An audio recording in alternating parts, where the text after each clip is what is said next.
बचपन में ढेर हम तो सुननी कहानी। एगो रहल राजा एगो रहली रानी।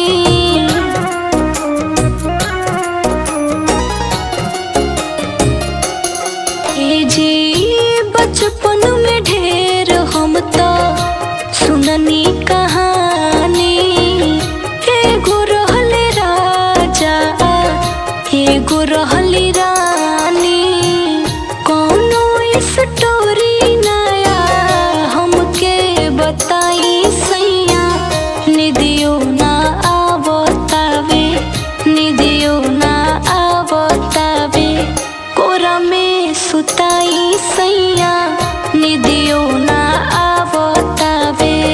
कोरा में सुताई सैया निदियो ना आवतावे।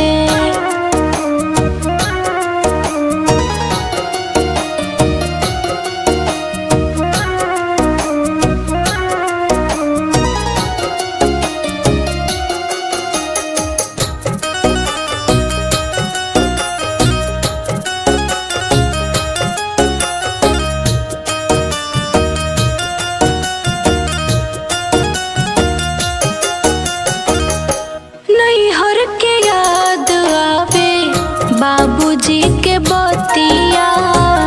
दादी के डटाला का माई के सुरतिया।